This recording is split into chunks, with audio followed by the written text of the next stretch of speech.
గతంలో పవన్ కళ్యాణ్ అంటే చాలా అమితంగా ప్రేమగా ఉండేటువంటి ప్రధాని నరేంద్ర మోడీ ఇప్పుడు సడన్ గా తన చూపు నారా లోకేష్ పై పెట్టారు. అందుకే నారా లోకేష్ ని పిలిపించుకొని ఆయనతో ఆయన కుటుంబంతో ఒక 3 గంటల పాటు గడిపారు అనేటువంటి చర్చ జరుగుతుంది. ఏంటి ఎలా చూడాలి అది దీన్ని? అది అది అది తప్పది. ఆ. ఆ ఎగ్జామ్షన్ ప్రిజంప్షనే తప్పని నా అభిప్రాయం. ఆ, పవన్ కళ్యాణ్ గారన్నా, పవన్ కళ్యాణ్ గారి ఫ్యామిలీ అన్నా, ఉమ్. నరేంద్ర మోడీ గారికి ఎప్పుడు ఆ స్పెషల్ ఉంది. ఆ ఎఫెక్షన్ ఉంటది.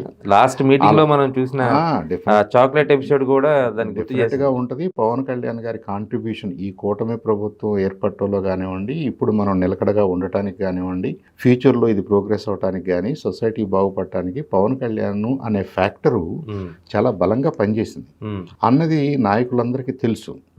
మీరు మాట్లాడే మాట ఎవరంటే ట్రాన్సాక్షనల్ గా, ఇప్పుడు నేను ఏదో పని ఉండి అటు చూశాను అనుకోండి, చూసారా సాంబశివరావు గారు కృష్ణ వైపు చూడలేదు అంటారు.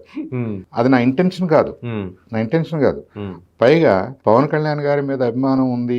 పవన్ కళ్యాణ్ గారి అన్నగారి కోసం స్టేజ్ కూడా దిగి వచ్చి చిరంజీవి గారిని ఆయన పలకరించి చేతులు ఎత్తడం అవన్నీ చూసాం మనం. అంత ఎందుకు చేయాలి ఒక ప్రధానమంత్రి? గ్రాటిట్యూడ్ లేకపోతే, అభిమానం లేకపోతే, ఎఫెక్షన్ లేకపోతే ఉన్నాయి. అలా అని చెప్పేసి రోజు పవన్ కళ్యాణ్ గారు మీరు రండి ఢిల్లీ అనరు కదా.